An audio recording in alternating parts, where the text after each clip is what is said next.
Monsoon पूर्व तयारीचा जिल्हाधिकाऱ्यांनी घेतला आढावा. सर्व यंत्रणांनी समन्वयानं काम करण्याच्या जिल्हाधिकारी डॉक्टर श्रीकृष्ण पांचाळे यांच्या सूचना. आगामी पावसाळ्यात जिल्ह्यात कोणतीही दुर्घटना होऊ नये यासाठी सर्व शासकीय यंत्रणांनी आतापासूनच सतर्क राहून समन्वयानं पूर्वतयारी करावी. जिल्ह्याचा आपत्ती व्यवस्थापन आराखडा चोख असावा आणि आपत्कालीन स्थितीत तात्काळ मदतीसाठी आपदा मित्रांची संख्या वाढवावी असे निर्देश ठाण्याचे जिल्हाधिकारी तथा जिल्हा आपत्ती व्यवस्थापन प्राधिकरणाचे अध्यक्ष डॉक्टर श्रीकृष्ण पांचाळे यांनी दिले आहेत. जिल्हाधिकारी कार्यालय आणि जिल्हा आपत्ती व्यवस्थापन प्राधिकरण ठाणे यांच्या संयुक्त विद्यमाने आयोजित मान्सून पूर्व तयारी आढावा बैठक समिती सभागृहात संपन्न झाली. यावेळी ते बोलत होते. या बैठकीत जिल्हा परिषदेचे मुख्य कार्यकारी अधिकारी रणजित यादव, अप्पर जिल्हाधिकारी हरिश्चंद्र पाटील, निवासी उपजिल्हाधिकारी तथा जिल्हा आपत्ती व्यवस्थापन प्राधिकरणाचे मुख्य कार्यकारी अधिकारी डॉक्टर संदीप माने तसंच विविध विभागांचे वरिष्ठ अधिकारीही उपस्थित होते. सार्वजनिक बांधकाम विभागानं पावसाळ्यापूर्वी जिल्ह्यातील सर्व धोकादायक पूल, साकव आणि जुन्या इमारतींचं ऑडिट करावं. जलसंपदा विभागानं धरणांची प्रत्यक्ष पाहणी करून तांत्रिक अहवाल सादर करावा. राष्ट्रीय महामार्ग आणि सार्वजनिक बांधकाम विभागानं मान्सून काळात दरडी कोसळण्याच्या घटना लक्षात घेऊन प्रमुख घाटांमध्ये जेसीबी, पोकलेन आणि डंपरची कायमस्वरूपी व्यवस्था करावी अशा त्यांनी सूचना केल्या. डॉक्टर पांचाळे यांनी आपत्कालीन परिस्थितीत यंत्रणांची गतिशीलता तपासण्यासाठी अग्निशमन दल, पोलीस आणि आरोग्य विभागानं प्रत्येक तालुक्यात रंगीत तालीम घ्यावी. पावसाळ्यात उद्भवणाऱ्या साथीच्या रोगांचा प्रसार रोखण्यासाठी आरोग्य विभागानं औषध साठा आणि वैद्यकीय पथकं सज्ज ठेवावीत अशा सूचना देऊन आपत्ती निवारणासाठी आवश्यक साधन सामुग्रीसाठी जिल्हा नियोजन समितीच्या निधीतून अनुदान उपलब्ध करून दिलं जाईल असंही स्पष्ट केले. जिल्हाधिकारी डॉक्टर पांचाळे यांनी यावेळी दरडप्रवण गावं, पूरप्रवण क्षेत्र, नदीतील गाळ काढणं, औद्योगिक क्षेत्रातील सुरक्षा आणि शोध बचाव साहित्याची उपलब्धता यांचा सविस्तर आढावा घेतला. निवासी उपजिल्हाधिकारी तथा जिल्हा आपत्ती व्यवस्थापन प्राधिकरणाचे मुख्य कार्यकारी अधिकारी डॉक्टर संदीप माने यांनी संगणकीय सादरीकरणाद्वारे आपत्ती व्यवस्थापन आराखड्याची माहिती दिली.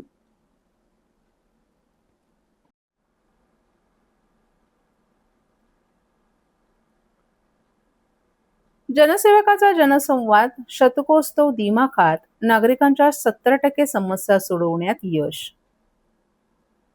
जनसेवकाचा जनसंवाद या उपक्रमाचा लाभ केवळ ठाणेकरांनाच नाही तर आसपासच्या भागातील नागरिकांनीही घेतलाय. अन्यायग्रस्त, वंचित आणि दुर्लक्षित नागरिकांच्या सुमारे 70% समस्या सोडवण्यात यश आल्याची माहिती आमदार संजय केळकर यांनी दिली आहे. खोपट येथील भाजपच्या कार्यालयात आज 100वा जनसेवकाचा जनसंवाद हा कार्यक्रम आयोजित करण्यात आला होता. शतकी उपक्रमानिमित्त उपस्थित महिला पदाधिकाऱ्यांनी आमदार संजय केळकर यांचं औक्षण केलं. फुलं उधळून त्यांचं जंगी स्वागतही करण्यात आलं. यावेळी केक कापून शतकोत्सव साजरा करण्यात आला. यावेळी माध्यमांशी बोलताना आमदार संजय केळकर यांनी नागरिकांच्या तक्रारी सोडवण्यासाठी भाजपची जनता दरबाराची संकल्पना जुनी असल्याचं सांगितलं. आता जनसेवकाचा जनसंवाद या उपक्रमाच्या माध्यमातून जनतेच्या समस्या सोडवण्यात येत आहेत. अडल्या नडल्या, गरजू, अन्यायग्रस्त, वंचित आणि दुर्लक्षित नागरिकांच्या समस्या सोडवण्यासाठी या उपक्रमाचं आयोजन करण्यात आलं आहे. या उपक्रमास केवळ ठाणे शहरच नव्हे तर आसपासच्या शहरातूनही नागरिक तक्रारी घेऊन येत आहेत. आमदार निरंजन डावखरे यांच्यासह भाजपचे पदाधिकारी आणि अन्य सहकार्य लाभत असल्याचंही केळकर यांनी सांगितलं. या उपक्रमात महापालिका, पोलीस प्रशासन, वन विभाग, SRA, आरोग्य विभाग अशा विविध विभागांशी संबंधित तक्रारींची निवेदनं प्राप्त होतात. केवळ निवेदनं न स्वीकारता संबंधित नागरिकांच्या पाठीशी उभं राहून त्यांच्या समस्या सोडवण्यासाठी पाठपुरावा करण्यात येत असतो. विकासकांकडून होणारी रहिवाशांची फसवणूक, फायनान्स कंपन्यांकडून होणारी आर्थिक फसवणूक, महापालिकेतील कंत्राटी कामगारांवरील अन्याय, पालिका कर्मचारी, शाळा प्रवेश, पालकांच्या तक्रारी, अपुरा पाणी पुरवठा, गॅस जोडणी, वारसा हक्क प्रकरणं, वनविभागाशी संबंधित समस्या अशा अनेक विषयांशी संबंधित निवेदनं प्राप्त होत असतात. आजवर सुमारे 70% समस्या सोडवण्यात आम्हाला यश आलं असून इतर समस्या सोडवण्यासाठी पाठपुरावा कायम असल्याचंही केळकर यांनी सांगितलं. नागरिकांच्या समस्या सोडवण्यासाठी हे व्यासपीठ यापुढेही सुरू राहणार असल्याचंही केळकर यांनी स्पष्ट केले. आज झालेल्या या उपक्रमात 400हून अधिक नागरिक उपस्थित होते. नागरिक, भाजप पदाधिकारी, नगरसेवक आणि महिला मोर्चाच्या वतीनं केळकर यांचा भव्य सत्कार करण्यात आला. जनसंवाद आमचा हा 100वा उपक्रम आहे आणि या उपक्रमाच्या माध्यमातून अडल्या नडल्याला न्याय देणं, जो वंचित आहे, जो दुर्लक्षित आहे, जो अन्यायग्रस्त आहे, या सगळ्या लोकांना या माध्यमातून न्याय देण्यासाठी म्हणूनच हा जनसेवकाचा जनसंवाद आहे. आणि हक्काने अनेक गरजू गरीब लोक किंवा वंचित की ज्यांच्यावर अन्याय झालेला आहे कोणाकडे बघत नाही, परंतु त्यांची विषय जो आहे तो न्यायी आहे, तो सोडवण्याचा आम्ही प्रयत्न करत असतो. आणि मला अतिशय समाधान आहे की मोठ्या प्रमाणामध्ये या ठिकाणी आलेल्यांचे प्रश्न जे आहेत ते मार्गी लागलेले आहेत. आज या कामासाठी माझे सहकारी आमदार निरंजन डावखरे देखील या ठिकाणी येतात. माझे सर्व कार्यकर्ते, सहकारी, नगरसेवक हे देखील या कार्यक्रमाच्या निमित्ताने मला सहकार्य करत असतात. अनेक विषय जे आहेत ते त्यांच्या माध्यमातून देखील येत असतात. हा खऱ्या अर्थाने सामान्यातल्या सामान्य माणसाला हक्काचं व्यासपीठ हेच या जनसंवादाचा कार्यक्रमाचा हेतू आहे. कुठल्याही भागातला सामान्यातला सामान्य माणूस थेट इथे येऊ शकतो, त्याला कोणीही अडवणार नाही आणि त्याचा प्रश्न जो आहे तो मांडू शकतो. अशा प्रकारची रचना या उपक्रमाच्या माध्यमातून केलेली आहे आणि पुढच्या काळामध्ये देखील हा उपक्रम यशस्वीरित्या आम्ही निश्चितपणे चालवत राहू. शेवटी आमचं काम पण आहे, कर्तव्य पण आहे आणि या भावनेने शेकडो हजारो लोकांना न्याय देणं आणि त्यांच्या प्रश्न, त्यांच्या समस्या सोडवणं हा आमचा हेतू आहे. सर्व नागरिकांना आवाहन करण्यात येत आहे की सध्या डासांमार्फत पसरणाऱ्या डेंग्यू या आजाराचा प्रसार रोखण्यासाठी प्रत्येकाने पुढीलप्रमाणे कार्यवाही करावी. डेंग्यू आजार एडिस इजिप्ती हा डास चावल्याने होतो. या डासांची पैदास साचलेल्या किंवा साचवलेल्या स्वच्छ पाण्यामध्ये होते.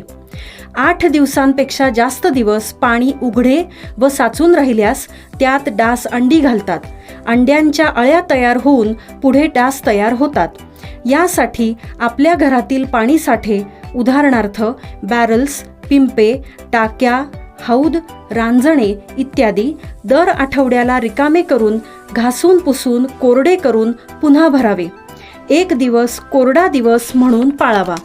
पाणी साठ्यांना घट्ट झाकणे बसवावीत किंवा जुनी साडी, चादर, धोतर यांनी बांधून झाकून ठेवावीत, म्हणजे डास त्यात जाऊन अंडी घालणार नाहीत.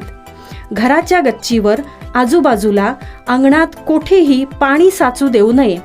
भंगार सामान उघड्यावर टाकू नये. उदाहरणार्थ टायर्स, प्लास्टिक सामान, कुंड्या, टाकाऊ वस्तू इत्यादी. अशा सामानात पावसाचे पाणी साठून त्यात डेंग्यूच्या डासांची पैदास होते. घरातील कूलर्स, फ्रीजच्या पाठीमागील ट्रे हे देखील वेळोवेळी कोरडे करावेत. लक्षात ठेवा, नुसत्या फवारणीने डास घनता कमी होत नाही, तर त्यासाठी डास पैदास ठिकाणे नष्ट करणे ही आपल्या सर्वांची जबाबदारी आहे. कोणताही ताप अंगावर न काढता जवळच्या शासकीय रुग्णालयात मोफत औषधोपचार घ्या. अशा प्रकारे नागरिकांनी सहकार्य केल्यास डेंग्यूचा प्रसार रोखणे सहज शक्य आहे.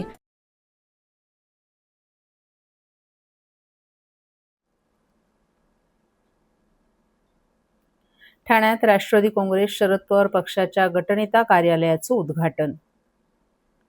राष्ट्रवादी काँग्रेस शरद पवार पक्षाचे राष्ट्रीय सरचिटणीस जितेंद्र आव्हाड आणि प्रदेशाध्यक्ष शशिकांत शिंदे यांच्या हस्ते ठाणे महानगरपालिकेतील पक्षाचे गटनेते अभिजित पवार यांच्या कार्यालयाचं अनावरण उत्साहात करण्यात आलं.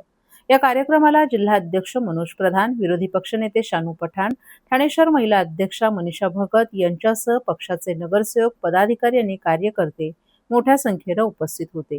उद्घाटनाप्रसंगी पक्ष संघटना अधिक मजबूत करण्यासोबतच ठाणे शहरातील नागरिकांच्या प्रश्नांसाठी प्रभावीपणे लढा देण्याचा निर्धार व्यक्त करण्यात आला. यावेळी जितेंद्र आव्हाड यांनी पक्ष कार्यकर्त्यांना जनतेशी सातत्यानं संपर्क ठेवून स्थानिक प्रश्न सोडवण्यासाठी सक्रिय राहण्याचं आवाहन केलं. तर शशिकांत शिंदे यांनी आगामी स्थानिक स्वराज्य संस्थांच्या निवडणुकांच्या पार्श्वभूमीवर पक्ष संघटनात्मक बांधणी अधिक बळकट करण्यावर भर दिला. या कार्यक्रमानंतर उपस्थित पदाधिकाऱ्यांनी नव्या कार्यालयामुळे पक्षाच्या कामकाजाला अधिक गती मिळेल असा विश्वास व्यक्त केलाय.